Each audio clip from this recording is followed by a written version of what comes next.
بسم الله الرحمن الرحيم نون والقلم وما يسطرون ما أنت بنعمة ربك بمجنون وإن لك لأجرا غير ممنون وإنك لعلى خلق عظيم فستبصر ويبصرون بأيكم المفتون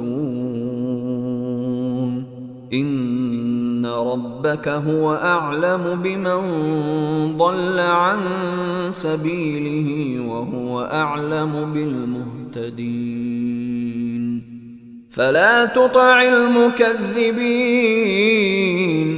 ودوا لو تدهن فيدهنون ولا تطع كل حلاف مهين هماز مشاء بنميم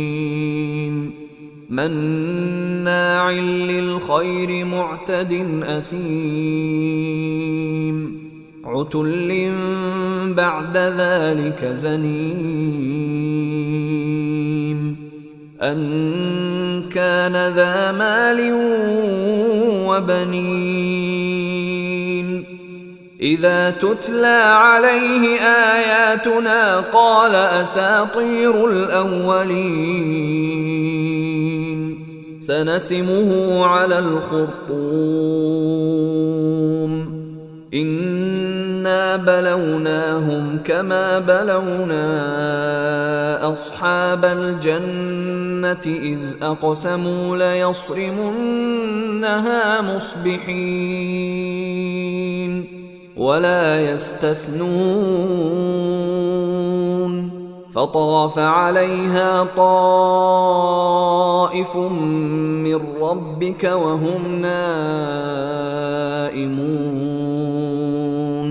فأصبحت كالصريم فتنادوا مصبحين أن اغدوا على حرثكم إن كنتم صارمين فانطلقوا وهم يتخافتون ألا يدخلنها اليوم عليكم مسكين وغدوا على حرد قادرين فلما رأوها قالوا إنا لضالون بل نحن محرومون قال أوسطهم ألم أقل لكم لولا تسبحون قالوا سبحان ربنا إنا كنا ظالمين فأقبل بعضهم على بعض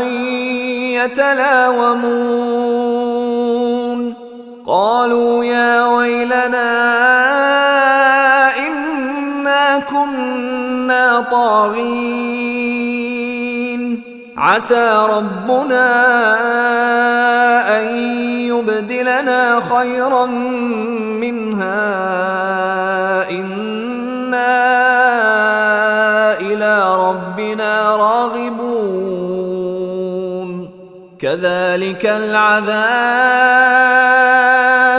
ولعذاب الآخرة أكبر لو كانوا يعلمون